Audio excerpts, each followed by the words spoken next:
Oh, sugar honey iced tea. It's the EAC Show. Good day, ladies and gents. I'm Emilio A. Colon. I'm Marcus Mack.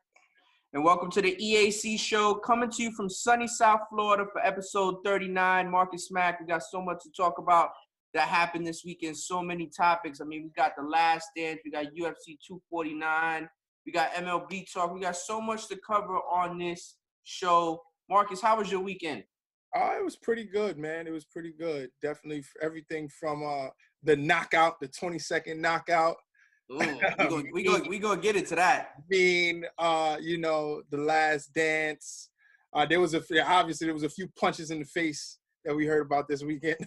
Yeah. What Marcus is anointing to, and we're gonna talk about in a little bit, is the famous Michael Jordan punch to Steve Kerr's face. So we're gonna get into that as well on the show. So many more punches. Big shout outs to Mike Tyson.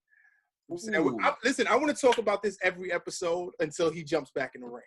I don't blame you, man. Mike Tyson every episode. I don't blame you. It's exciting to see a man that, is just straight. And did you see the caption that he wrote underneath? The gods of war have reignited me, or something like that. I don't know what it was. Some like Genghis Khan type literature. I don't know what it was, but he was hyping me up, like, you know what I mean? Yeah. I can't wait to see him back in the ring, man. Not for nothing. They saying that Evander Holyfield wants to make a comeback too. I think that'd be a really dope fight for the fans. Yo, we got the AARP Senior Citizen Circuit, Mike Tyson versus Evander Holyfield. With the IV standby.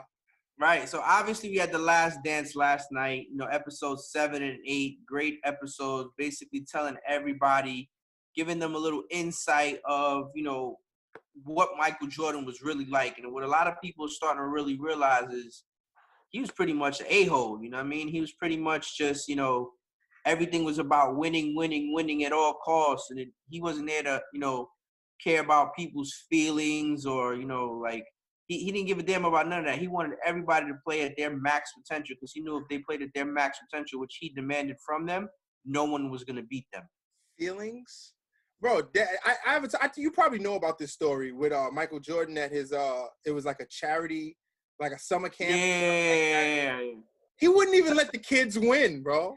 Tell the story, just in case the people don't know. Tell the story. Okay, so the way it goes, if I remember it correctly, Michael Jordan, it was a bet saying that if he misses a certain amount of shots, something like that, he has to give away some sneakers. Right. It was a camp that Michael Jordan was holding, and Chris Paul was also there, who's another Jordan brand representative. And Chris Paul had brought up the idea that if Michael missed one shot, that all the kids in the camp would get free sneakers. Right. Okay, it was one shot that he one shot. Miss. He couldn't miss one shot for the kids. Man. No. Like, today's Monday. Today's not effing Friday, but F them kids is what he said.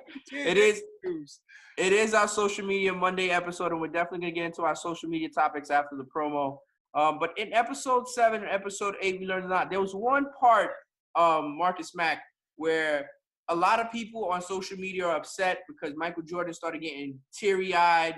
He was almost breaking down, crying, and he cut to break in between it. And all of social media, Twitter, Instagram, everything started blowing up, blaming the director. Like, why did you cut right there? We need another Michael Jordan crying meme for us. And you blew it. You blew the opportunity for us to get another Michael Jordan crying meme. That's that the world was waiting for the third Michael Jordan crying meme. The second one was at the Kobe Bryant Memorial. But that's a pass. He gets a pass on that. We all know why he was crying. No, he doesn't. It's Jordan. Jordan doesn't get passes. He doesn't get any passes. So episode 7, really showed us a side of Michael. He was very, very he won his 3rd championship. His father wasn't there no more. He needed somewhere to escape, and he escaped to baseball. And when he escaped to baseball, he went over and he played baseball because it was something his father always wanted him to do. And it was quite insightful to see the owner of the Chicago Bulls, who also happens to be the owner of the Chicago White Sox, Marcus Mack, Jerry Reinsdorf, sit there and really think that if Michael would have stuck with baseball, he would have made it to the major leagues. That says a lot. That really says a lot because that's extremely difficult to do, Marcus Mack. Yeah, well, Jordan was a very talented individual. Like he played several different sports. And one thing, obviously we know about Jordan, even from with the whole summer camp thing, he's not gonna just give up. He is going to play. It doesn't matter if those kids want sneakers or not. He is going to give his all. Marcus Mack, in the episode, in one of the episodes, he's basically describing how he would depict certain things and turn them into challenges. So there was this one episode with some, like, I don't want to call him a no-name because that's disrespecting him, but there was a guy on the Washington Bullets at the time. They were called the Bullets at the time. And he went out, he had 37 one night in Chicago against the Bulls. This guy's a nobody. Like, this guy's a no-name in compared to what people know. And he goes out there and he has 37 on Michael Jordan and the Chicago Bulls. Coincidentally, they just so happen to be playing the Bulls the next night in Washington. And Michael Jordan literally scores 36 points, 1 point less than what the guy scored in the whole game the night before. He scores in one half. Just to literally show his competitive edge. Like, yo, listen, this guy came out the night before and got us and my team and me. Well, look what I'm going to do. I'm going to show you how good I am. I'm literally going to score what he scored in the whole game in one half. Yeah, man. And I think, you know what? I think that his competitive edge is what made him the a-hole to so many people. His competitive edge, because there was nothing at all Michael Jordan was willing to let go of. He was not. Listen, he wanted everything. Same thing he said with the gambling thing. He said, "Man, I don't have a gambling problem. I have a competitive problem." So you think you could get away with telling that to your girlfriends, and I think I could get away with telling that to my wife, that I don't have a problem. I have a competitive problem. You think that's gonna work? Like I said, man, Michael Jordan is a special case. He's a special case. I don't even think I would have came from that angle, man. I'm too cool to come from that angle. So definitely the Last Dance has been extremely enjoyable. There's only 2 episodes left. It's crazy that there's only 2 episodes left. Episodes 9 and episodes 10 are going to be this Sunday, Marcus Mack. And in the episode 8, we also got a part of Michael Jordan. I mean, people have heard the story, and you mentioned it a little bit before. He actually punched Steve Kerr in the face. And it was kind of weird because this was basically after Michael Jordan had came back from retiring from baseball. And he came back and he was trying to get in shape, and he did a really good job getting in shape while he was shooting famous Space Jam. They ended up building him a facility so he can train while he was shooting the movie. So he came back and he was in great shape. And I guess there was a practice session where Phil Jackson was calling some knick-knack fouls, and Steve Kerr just so happened to be the person that was guarding Michael Jordan. And Steve Kerr described it as their team was getting, their butts kicked, like Michael's team was destroying them. And Michael felt like Phil Jackson, who's the coach, was babying Steve Kerr and giving him these foul calls. And he told him, listen, that's not going to prepare him to play against New York. That's not going to prepare him to play against, in the playoffs or championship games. So stop babying him. And I guess Steve didn't back down. And Michael really fouled him really hard. So he punched Michael in the chest, and Michael punched Steve in the eye. And not for nothing, Steve felt like at that moment, that's where he gained Michael Jordan's respect, because he stood up for him, Yeah. I mean, yeah, these are like treacherous times. I mean, like during that time, just the competitiveness in the air. Can you imagine being at practice with Michael Jordan? Can you imagine the pressure coming into that team, knowing you're good, but then you still got to deal with Michael Jordan? Yeah, I mean, being at practice with LeBron is the same. Probably not. It's probably a lot lighter. I mean, it's 2 different personalities. Michael's level is so high. It's like it's not obtainable for the regular person. Like, you have to be alpha male times 10. You have to be that lion of lions. You have to see yourself in a godly, almost godly manner. You know what I mean? The only person that could have possibly matched that was Kobe Bryant. Maybe, yeah. I mean, look, there's a famous saying by a soccer player and he's from Sweden, and he said, "I once showed up to practice 15 minutes late, and I'm so good that the coach fined everybody else because they came too early."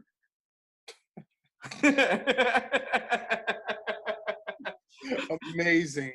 Yeah, see, so you need that type of personality, but you back it up with your play. You understand? So it's totally understandable. But not for nothing, I wanted to ask you a question, Marcus Mack.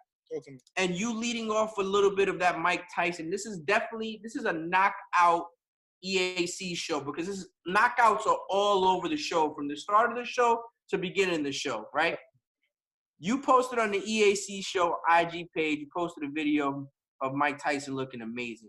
Yeah. What kind of skills do you think Michael Jordan have to punch Steve Kerr in the face? You think he hit him with a right? You think he hit him with a left, a jab, a straight right, a right hook, left hook? I think he hit him with a good old-fashioned, a Brooklyn sneaker. Like, real quick. You didn't expect it coming. I came one piece with it. I came from the hip with it. Big. I came from the hip with it. Yeah. A one piece? You gave him a one piece? Definitely a one piece. Definitely. A one piece meal? Yeah, get up off me. Yeah, probably. You know how them guys like to fight. They'll throw one punch and kind of tussle a little bit. Yeah, I think he gave him a one piece meal with a Sprite. Yeah. Yeah, oh, Gatorade. Yeah, man. But yeah, no, I think that's probably one sport that Jordan is not playing. Yeah, probably not. Probably not. But Marcus Mack, I know you posted it on the IG page. Mike Tyson is looking furious. He's looking great, man. He's looking great. 53 years old. 53 years old. How much did I knew the weight too. I think he's like you got 53-year-olds that barely get out of bed. This 53-year-old, like, I mean, my father could still hit the bar with the best of them, man. He's an animal. I'm saying he used to be a bodybuilder, years ago. I'm saying, and he's still an animal. He's like 62 now.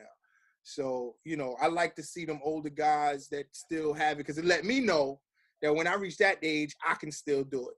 Your personal opinion, do you feel like the bag, the real secure big bag that is out there for him is the reason why he's having this vigorous comeback and training sessions?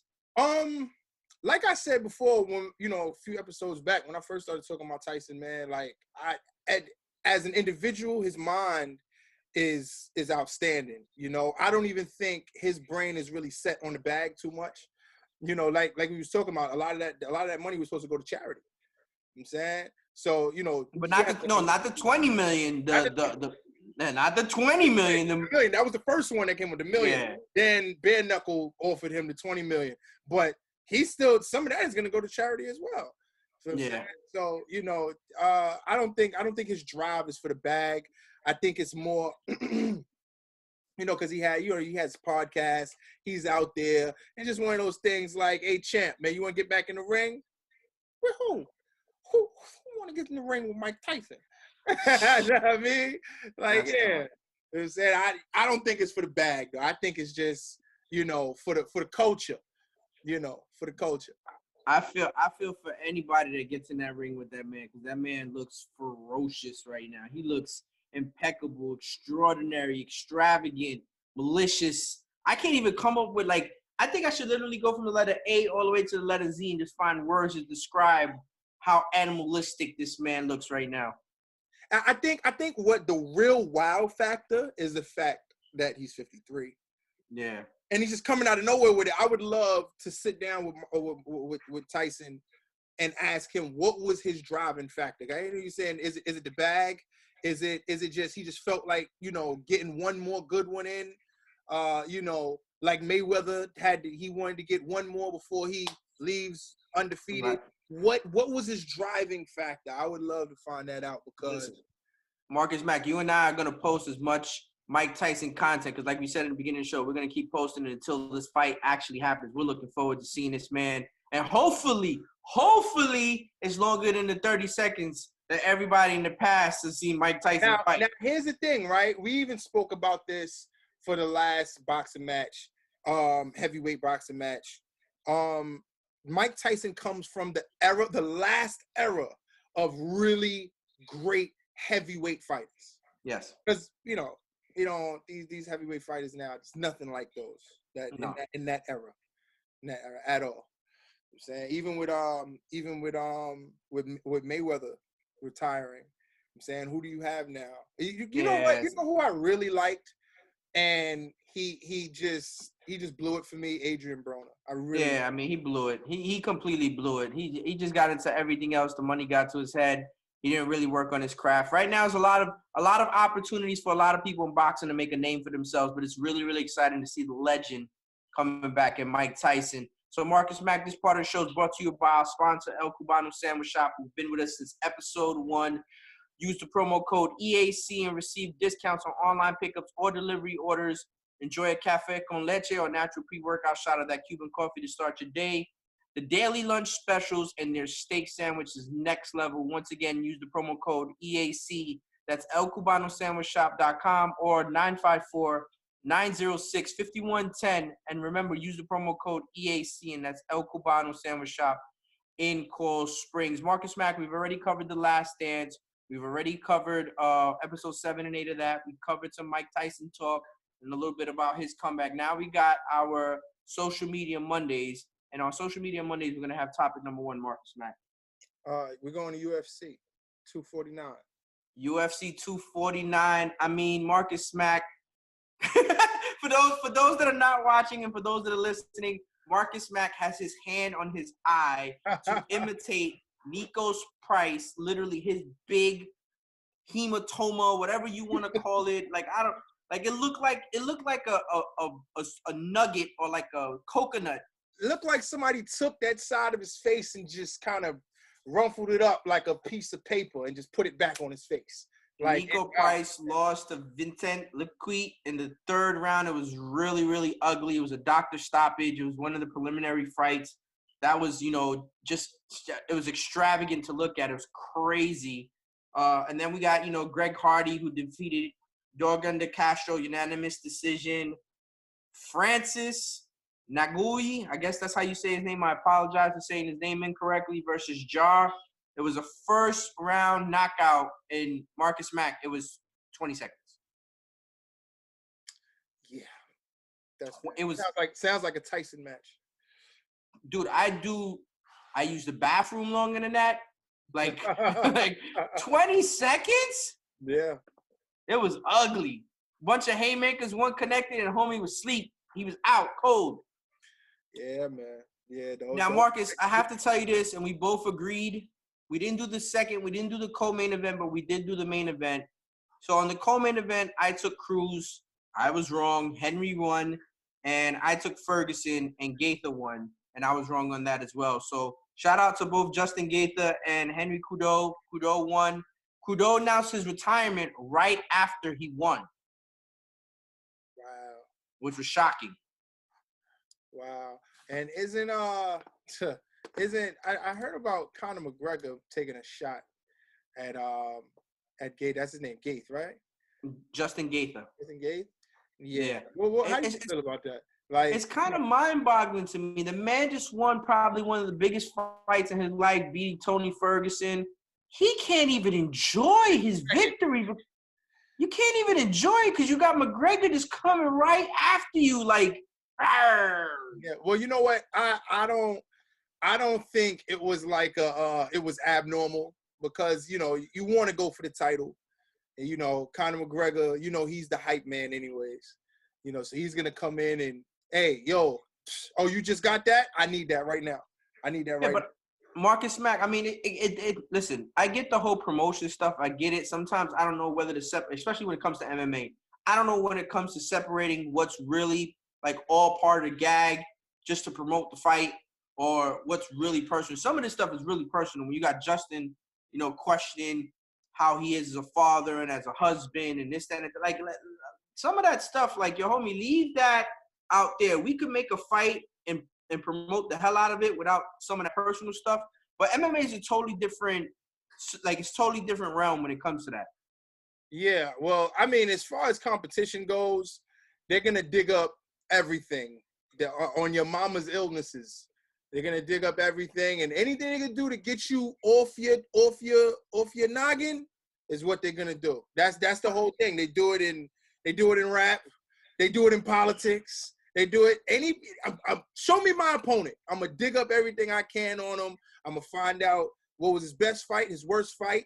I'm going to say whatever I need to say to him to just get him off his A game. Right. And, they know what to do. I mean, Khabib obviously is going to come off of, Ramadan. This is the holy month where they fast in the Muslim religion, in the Islam religion. He's going to come off of that. He's going to be eager to fight. The key question is here, does Justin try to fight Khabib or does Justin go after Conor? That's the key question. Because now Khabib doesn't even have to fight Ferguson anymore. There's no reason to. I can guarantee O'Connor would probably be the best option for that. Money wise. I mean, Khabib already beat him. There's no real reason to fight Conor again. So not. Oh, you meant Justin. Yeah, Justin. Right. Oh, okay. Right. Yeah, definitely. So that means Khabib has to sit even longer because I mean Justin and Conor would want to fight as soon as possible. So Khabib would have to take a back seat, and I don't see Khabib doing that, honestly. Well, I guess that's yet to see. Like I said, I think that the money maker would definitely be with Justin and Conor McGregor, and Khabib coming after, because I think he's the better of the three fighters. You think so? Khabib, hands down, yes, of course. Khabib is, but as a fighter, you want to stay in that groove, especially somebody like him. He wants to stay in that groove. He wants to have maybe 2-3 fights a year, or maybe even 4 fights a year to stay polished, to stay on his game. I just think with the coronavirus and him having to fast because of Ramadan, I think that's throwing him off a little bit. So I'm pretty sure that right after Ramadan is over, he's going to get right back into training. He's going to want Dana White and the UFC to schedule him a fight. Question is, who is it going to be? Yeah, well, that's yet to see, and I can't wait to see it because the fans want to see some fighting, and obviously these fighters want blood. Yeah, of course. Don't disagree with you. Now, Marcus Mack, I know we got another social media Monday topic. MLB, your favorite. Your favorite. Finally. So the owners approved MLB season proposal plan for July start as players union preps to weigh in. So I guess Rob Manfred, he plans to preset players from Tuesday on a return to play scenario. I'm guessing I'm looking for the date. I know I had the date here somewhere. Don't worry about that. We just know it's in July that they're trying to start to play.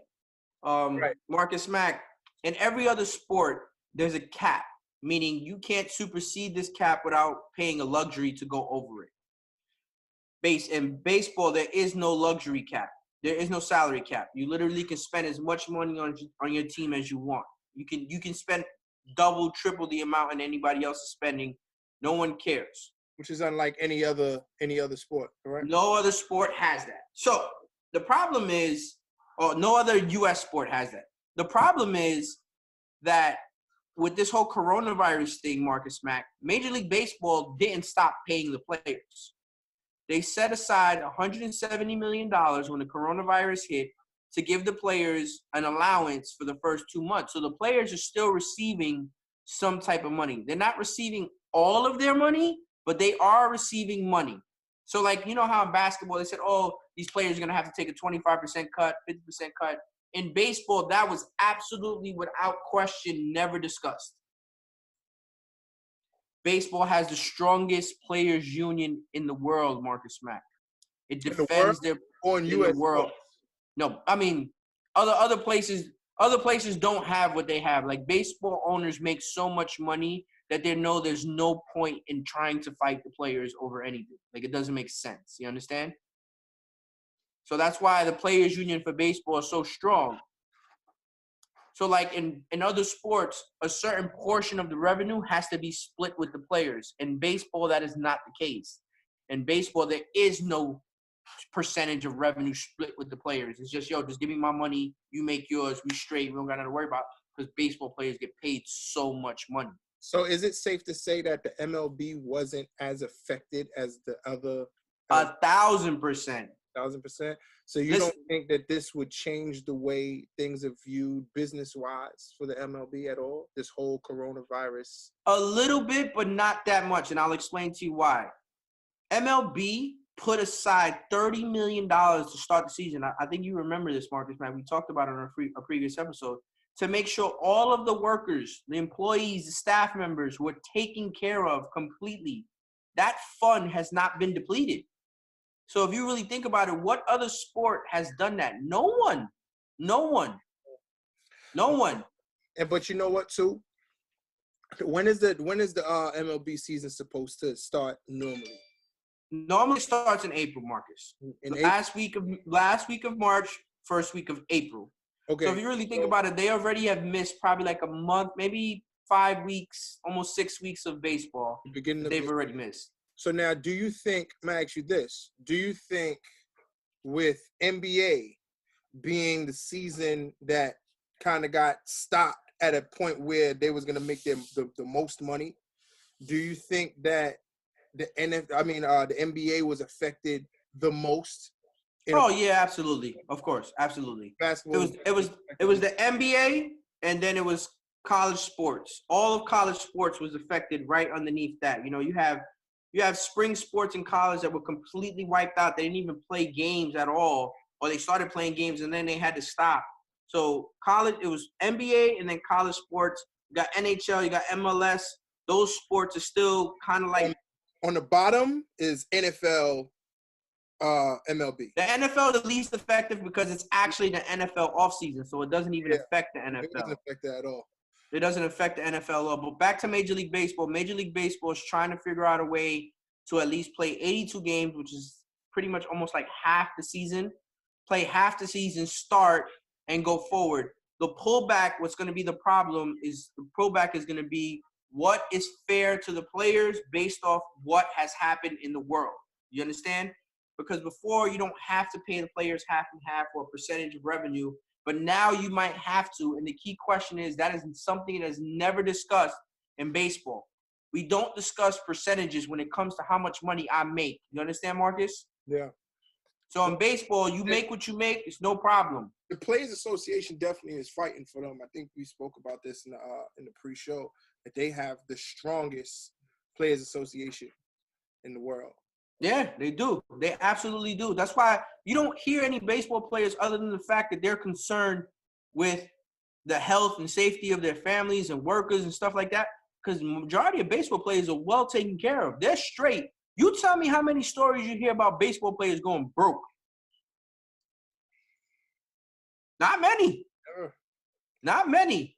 Major League Baseball, the way Major League Baseball does things, there's a few behind-the-scenes stuff that I know about, and I'll talk about on later episodes about the retirement plans and stuff like that other leagues have better than Major League Baseball. But when it comes to Major League Baseball does a really good job of taking care of their actual players. Yeah. So this is very exciting to see that they're making some progress on getting the season started. I can't wait, honestly, to get the season started.